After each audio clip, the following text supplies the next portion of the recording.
Hallelujah. Good afternoon.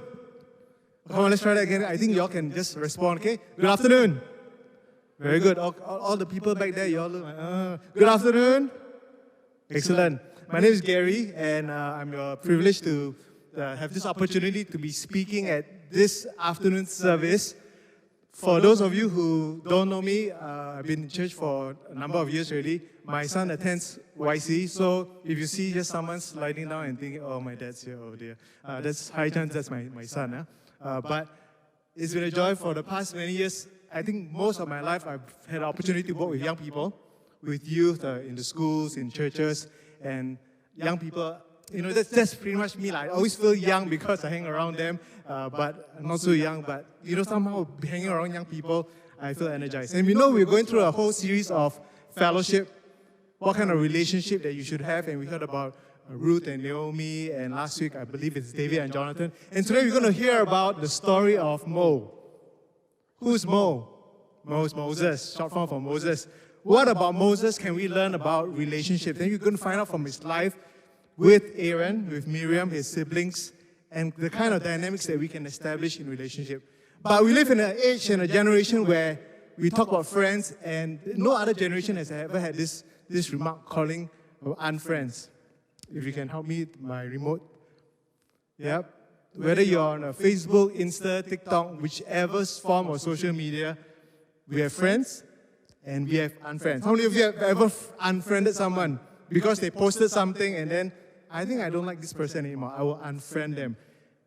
Or maybe you see Pastor Andrew wanting to add you to his friend list and then, I friend him. Then he posts something and asks you, how's your walk with God? Then you unfriend him.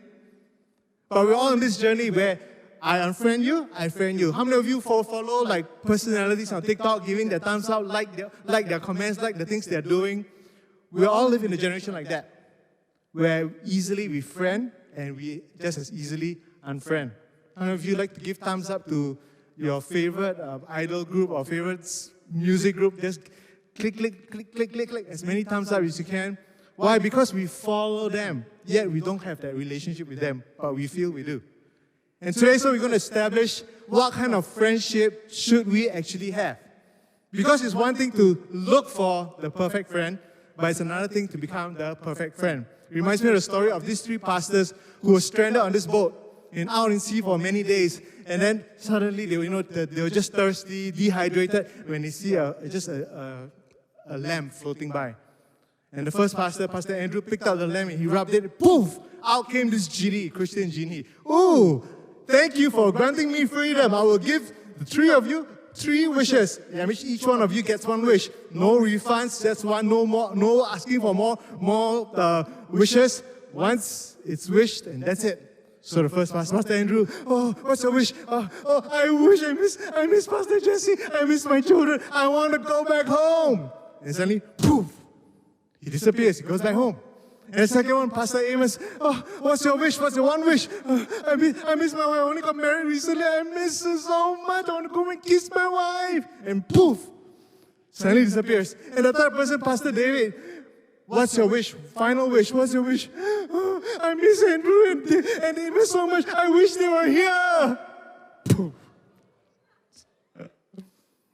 Those are the kind of friends you don't want. What kind of friends do you have? Friends who will build you, friends who will encourage you, or friends who will tear you down. Like I said earlier, very often we're looking for the perfect friend. And when the person sort of fails certain criteria, we don't want to friend them anymore. We are easily influenced. Maybe they said something, they look a certain way, they were not so hip, they were not so cute, they were not the in crowd. So I unfriend them. But rather than doing that, how about beginning to ask ourselves, am I a great friend? Am I the perfect friend? Would I want to be friends with myself?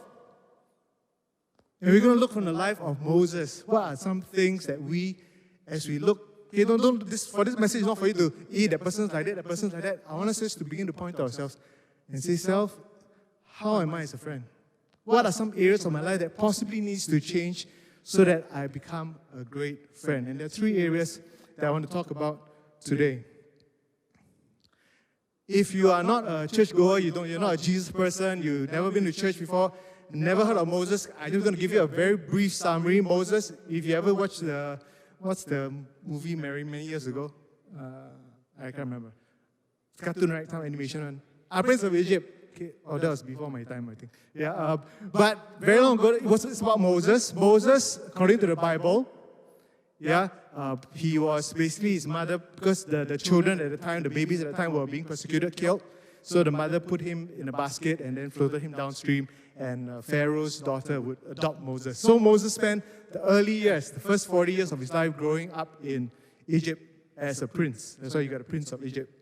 But somehow, along the way, he defends the Israelites who are being oppressed. He kills one of the guards, and then he's being pursued, and he flees to another country, what we call the wilderness, another land for the next 40 years.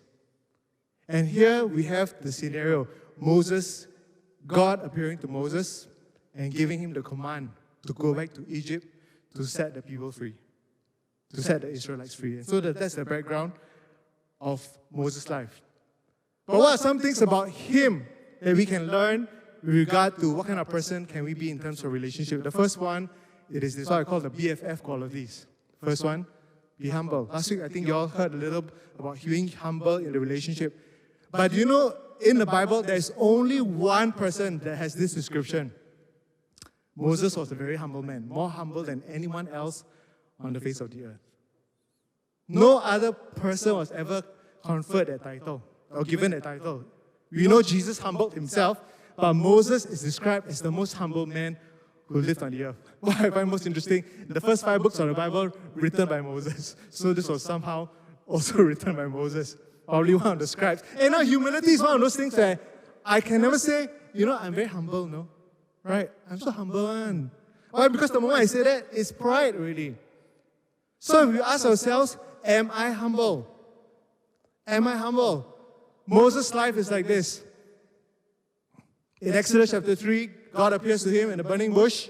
Remember, he was a prince. He really knew what royalty meant. He really knew what power was. But for 40 years, living in Midian, taking care of the sheep, of the flock. Nothing to do with power. I think one thing Moses learned, it was about humility. You see, and for many of us, pride comes in very easily, isn't it? Maybe I'm very smart, I go to a good school, I come from a wealthy family, and immediately, I feel a sense of pride, like a status thing. I can sing very well, and we give the person, wow. And by the way, the worship team, where are you? Worship team. Wonderful, keep it up. I was really blessed. Keep having a spirit of excellence and keep your heart for God. Wonderful. But it's so easy for us to develop pride. But Moses learned what it meant to be humble. Why? When God appeared to Moses in a burning bush, he gave Moses this command: Moses, I'm calling you to go back to Egypt to set my people free. And Moses' response is this: Who am I? Who am I? I'm a nobody. I'm a nobody. And God would say to him, I am who I am. I'm calling you. And then Moses begins to panic again. What if they don't want to listen? If they don't want to listen, what do you have in your hand? You throw down that stick, you throw down a stick, it becomes a snake. It's a sign to them. And Moses goes, my England no good lah. I don't speak so well. And God says to Moses, Moses, I will send your brother Aaron with you. Aaron is 3 years older than Moses. Maybe they were not together for all these years. I'm sending him to you to be your spokesperson. And Moses' final response, God, please, and send someone else. And send someone else. Please, this task is enormous. I don't think Moses had a spirit of timidity. But this was an enormous task. Moses, 40 years prior, he was like the prince, full of power. But this is the different season of his life where he learned to realize that I can't do it, God. I can't. You calling me to do this? You calling me to reach out my friends? You calling me to bring people to this event? I can't. And sometimes it's not because of anything other than we're fearful. But God is calling us today, be humble. What does being humble mean? Humility is seeing yourself the way God sees you, not highly nor lowly. How does God see you? Does God see you like low, lousy? Does God see you like perfect? Because the way God sees you is the way you should be seeing yourself. And the moment you think, I'm lousy, I'm no good, or I'm too good, pride comes in, isn't it? And we know, okay, when someone's proud, we sort of know the arrogance. But it says, be humble. Do you know when you think of yourself as lousy, as inferior, that's also a form of pride?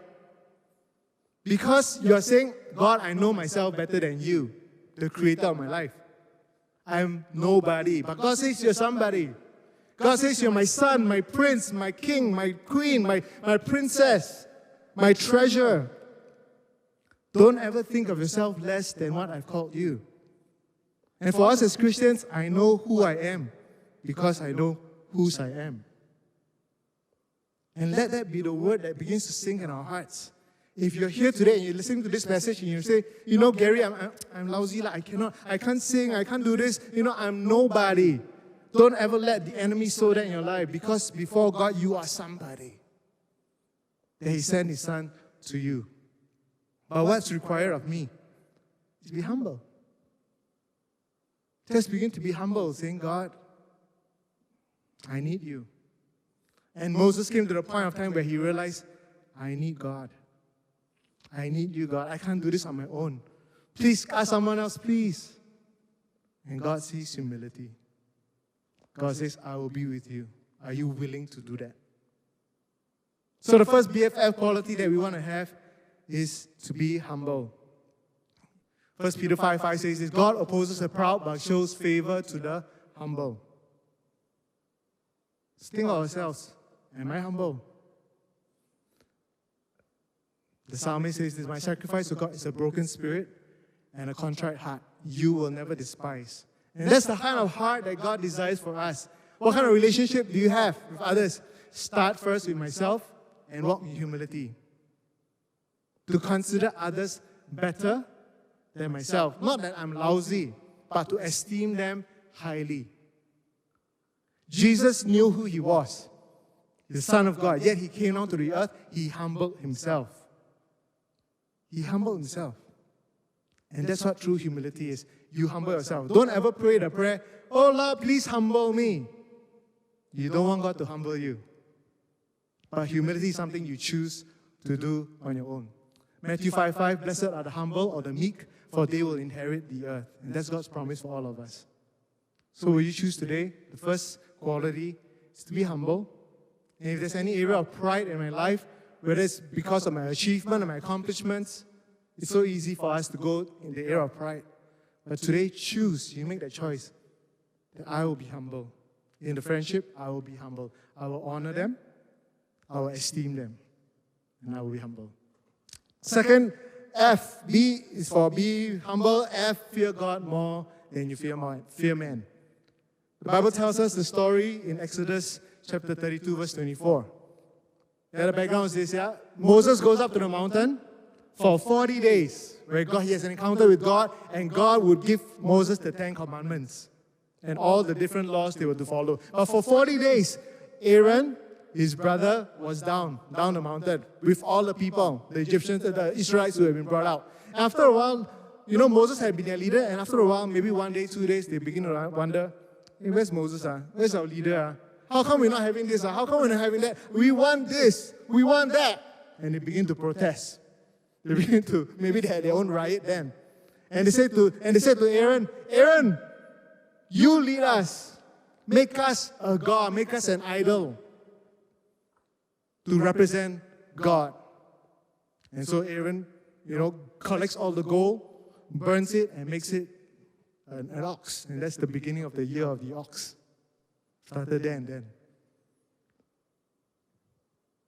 And then when Moses comes down the mountain, he sees all the commotion, he gets angry, and he confronts Aaron, and this is Aaron's response. I told him, whoever has any jewelry, take it off. They give it to me. I threw it in the fire, boop, a calf just came out. And when I read that, I'm thinking this guy must think Moses not very smart, man. You just throw in the fire, boom, a calf comes out. And then Moses gets really mad at them. And the lesson for us is this. Aaron feared people more than he feared God. Even though he walked with Moses, he heard from God through Moses, yet when pressure came, he was easily persuaded. And today, check ourselves as friends. Am I easily persuaded by people? Does peer pressure get to me a little too easily? And do I fear man more than I fear God? Proverbs 29:25 says this, fear of man will prove to be a snare, but whoever trusts in the Lord is kept safe. If people describe you as easily succumbing to peer pressure, does that describe you? Or are you one who says, yes, in the midst of all this that's going on around me, I will choose to honor the Lord. Even though my friends are watching stuff that are questionable, I choose to honor the Lord. Even though they are wanting to comment, make criticism of the church, of people, I choose to honor the Lord. And I choose to fear the Lord above all else. Because when you begin to do that, let me tell you this, your life stands out. There's something different about you. You know, I was in the army and I'm not more spiritual than anyone else. But one thing I've always told myself, I better choose to honor the Lord. You know, during national service time. And sometimes they have those night training and they stay out in the forest. And I still remember because this was during reservist time. I was serving the Lord in ministry. And, you know, the things men say sometimes not very glorifying. I mean, the profanity and the things they talk about. But one night, the two of them came to the big group and they were very afraid. You know, they say, God goes, God goes, God goes. And, you know, all the other guys just all became scared. I mean, I was scared also. But then I said, don't worry, it's okay. I said, nothing to worry about. She got unclean spirit, unclean spirit. I remember saying this to them, don't worry, we have Holy Spirit, good spirit. And the guy said to me, it's you different, like you priest, that's why you respond like that. I said, I'm not priest. And that was an opportunity. I have God. I have the Holy Spirit. I have Jesus in my life. Don't be afraid. Was I afraid? Of course, scared. Like you hear the story like that. Like, I don't want to see any creepy things also, right? But nothing to be afraid. Fear God above all else. And after that, they all don't have to move from.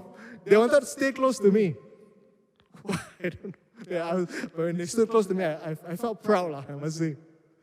And I said, God, please grant me wisdom, and please don't make any ghosts come in front of me also, because I'll be pretty scared. But fear God first. Don't be afraid. Yeah, don't be afraid. Fear God. And the third F, it is this. First one, be humble. Second one, fear God more than you fear man. And finally, forgive as Christ forgives. What kind of relationship do you have with people? When someone offends you, when someone makes a comment, when someone chooses not to like your post, or unlike or dislike, or is there an opposite of like, gives you a thumbs down, what do? I'll give them a thumbs down too. Why? Because they do to me, I do to them. An eye for an eye. You slap me, I slap you. And we love Jesus together. Hallelujah. But you know, the life of Moses like this. The Bible tells us in Numbers chapter 12. Okay, this is the background of what happens here. Moses now has been leading the Israelites. And Miriam, his sister, and Aaron, his brother, comes to Moses and tells Moses, Moses, who made you boss? How come you're always telling us what to do? Somehow pride came in, and they begin to question him. They challenge Moses. You know, God also spoke to us, God didn't just speak to you, Who do you think, Huh? And Moses, if you read the Bible in Numbers 12, Moses just does this. He said, let's go out to outside the temple, and God's presence comes, and God rebukes Aaron and Miriam. And God says this to them, Miriam, your skin will suddenly become leprous. like leprosy suddenly comes. And this is what happens, yeah? If you read, the anger of the Lord burned against them, and he left them. When the cloud lifted above the tent, Miriam's skin was leprous. It became as white as snow. Aaron turned towards her and saw that she had defiling skin disease. And he said to Moses, "Please, my Lord, I ask you not to hold against us the sin we have so foolishly committed." And what does Aaron do? Do not let her be like the stillborn infant coming from this mother's womb, with its flesh half eaten away. So Moses cried out to the Lord, "Lord God, please heal her." See, Moses could have easily gone, see lah. You do that to me, lah. See, God come and smite you.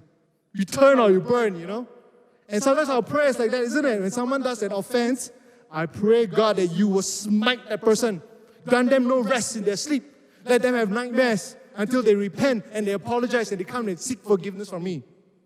Or your parents did something, God, give them no rest. And our prayer is very targeted, like, yeah, hallelujah. But Moses' response is this, "Lord, please heal her." And that shows us one thing. Moses walked a life of forgiveness, full of grace. How could he have that? I believe, you know, if you look at the life of Moses, Moses first of all experienced God's grace. When he didn't want to do what God wanted him to do, God still extended grace. God still extended mercy. And that's God's love for all of us here. You may be here listening to this and, does God love me? You know, people of God, God loves you more than you can ever imagine. That he extends his grace to you. Even though we don't deserve it, he extended the grace to us. So for us, it is this. Today, will you forgive even as Christ has forgiven you? Yeah, but they don't deserve it. They mean they're mean. They're awful. I don't like them. Will you still forgive them? But they don't deserve it. Will you still forgive them? Will you release that grace that you have received? Colossians 3:12-14 says this. Therefore, as God's chosen people, holy and dearly loved, clothe yourself with compassion, kindness, humility, gentleness, and patience. Bear with each other and forgive one another if any of you has a grievance against someone. Forgive as the Lord forgave you. And over all these virtues, put on love, which binds them together in perfect unity. Bear with one another. Why? Because people are unbearable. Look at the person beside you. Just look at them. Sometimes they're going to be unbearable. No, never. We're perfect. Fantastic. But there'll be times they will say something that gets to you more than anything else. But the Bible says, bear with one another. Because people really are unbearable at times. You know, I've been married 21 years. 21 years, almost 21 years. You know, when we're dating, it's like, oh, I'm so in love. So fantastic. Even when she gets upset, oh, she's wonderful.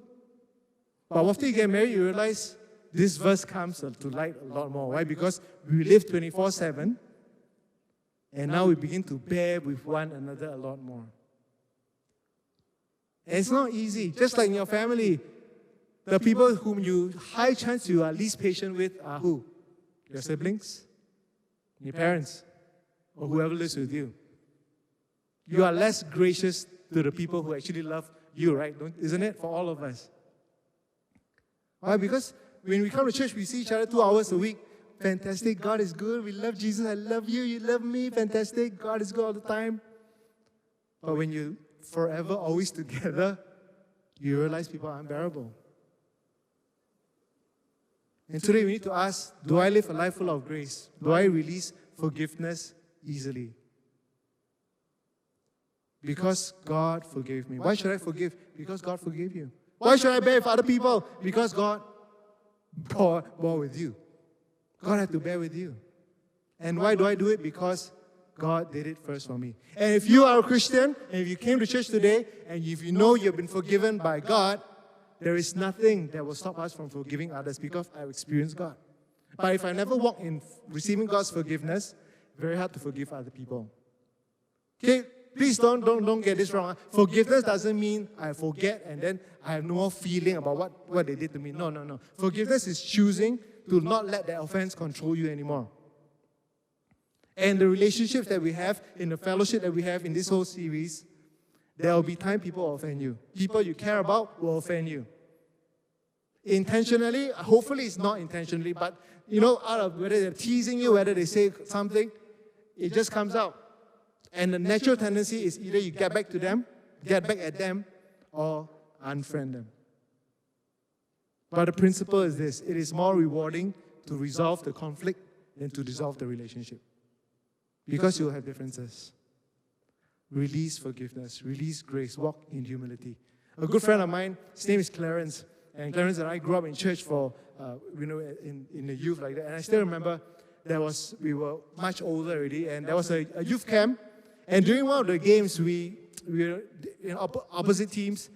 We got a little rough, and sort of just, it was a little too competitive to the point where we were just, shoving each other, being rough, pushing each other. And then some words came out from his mouth and from my mouth. And when he said, it was like, he said something, I said something back, and then he said something worse. And then all my response was, oh, you said bad word. Oh, God hates people who say bad words. And I can't believe it. I hate you, you hate me, we both hate, and we both just stormed off. And that night, I remember people trying to talk to us, but we were just so mad at each other. And I was lying in my bed and just thinking, God, I can't believe Clarence, man. He's terrible. He's evil. Clarence had this very weird, strange habit. He would always grab people by their head, people he cared for, and he would always go, woo, woo, woo, woo, woo, rub them on the head. Very strange habit. And he would always do, because he's older than me, he would always do that to me, woo, woo, woo, woo. And, and I was there complaining, when he did that, knocks my head, he's just mean, he's terrible, he doesn't love Jesus. God, I'm holy. I love you, Jesus. But he's not. Isn't it the way we are? We have different standards for people, isn't it? When someone is late, we get all upset. How can you be late? So disrespectful of time. But when I'm late, the traffic very bad today, When someone is angry, they just get upset. Oh, that person has an anger management issue. When I'm angry, it's holy, righteous anger. Deserve it. When the person starts making remarks, talking about people, such a gossiper. When I'm talking, I'm just stating some facts. Isn't it? We have different standards for people. And we look at people like that. And so that was me. I was like, Clarence, I can't believe he's like that. Call himself a Christian, love Jesus, leader somehow. What kind of person, man? And Lord, my heart, I love you, Jesus. I'm serving you, please forgive him. He's doing all these things. Can't believe it. And then later, early in the morning, everyone's sleeping because we were like, this is bunks, right? Rooms. He comes next to me and, Gary, what are you doing? What do you want? I said, I need to talk to you. What do you want? Can we just talk? So we both just got some chairs and just in the hall, just sit down. And he said, this, Gary, I'm so sorry. And I'm just there like, righteous, right? Righteous anger. Yeah. Sorry for what? What are you sorry about? Huh? I shouldn't have done those things. I shouldn't have said those things. I'm really sorry. Will you forgive me? Yeah, you don't deserve to be forgiven. And I started going through this arrogance and this pride and he said, please, I'm really sorry. Those words are not acceptable. Please forgive me. And forgive you. You ever had those moments? And I go to say, I want to go sleep already. And when I went back to my bed, I'm just thinking, this guy, who do you think he is? Huh? Unbelievable, man. Come wake me up from my sleep somehow. And then for that split second, I felt as if God spoke to me. Gary, you know what your issue is? What's the difference between two of you? He chose to walk in humility and sought forgiveness. Yeah, but he was worse, he did it worse. Gary, he humbled himself. And that was the conviction that I really needed. Say, Lord, I'm sorry. And I saw, later we just reconciled. He grabbed me by the head. Again. Now he's married, got a few children, and I think all his family wear helmets at home. But different. Will you walk in humility? What kind of friend am I? I pray that people look at me and say, Gary, you walk in humility. Because I'm very humble. Humility is something conferred by someone else. But I choose to walk. And people will see whether you're humble or not. Will you choose today, to fear God, more than you fear people? And will you choose to be the kind of friend that easily and readily release forgiveness? Why? Because God forgives us. And when you begin to live that kind of life, your relationships become stronger. Walk in humility, trust, build each other up. Will you let people down? Definitely. Will people let you down? Definitely. But walk, strengthen the relationship. That every one of you here in church, for the next part of your journey until you become an adult, I know some of you are young adults already, you can choose the kind of relationship you have here. I pray for one thing, that the depth of your friendship will be strong. Why? Because when the enemy comes against you, when the strength of your relationship is strong, very hard to break. So make that commitment. Since you all are seated with your people, your age group, I can choose to grow up with them. Will they irritate me? Yeah, definitely. But I choose to love them, to extend the grace to them. Yeah, and then the unity of spirit will be there. Amen? Okay, can I have the worship team up on stage? Let's get ready to pray. Today, if you're here and you're hearing this word and you've been in church for some time, or maybe even new, but you're just dealing with the whole area of loneliness. And your prayer has always been, Lord, I want that relationship. I want friendships. I want people who can build me up. I want people around me that I can just share my heart with.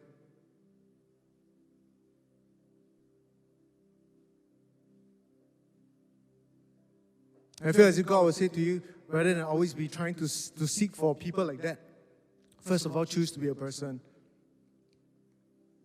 who walks in humility, who chooses to fear me, and chooses to forgive.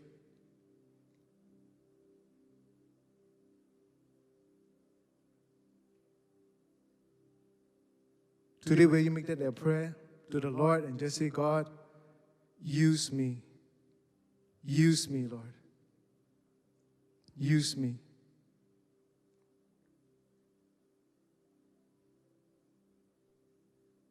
If you're here today and somehow the whole idea of relationship and friendship and it's just something that is just distant, it is difficult for you. Today, will you just surrender that area to your life to God again? Say, God, here I am, Lord. I don't know how, but restore just that confidence I have in the relationships I have again.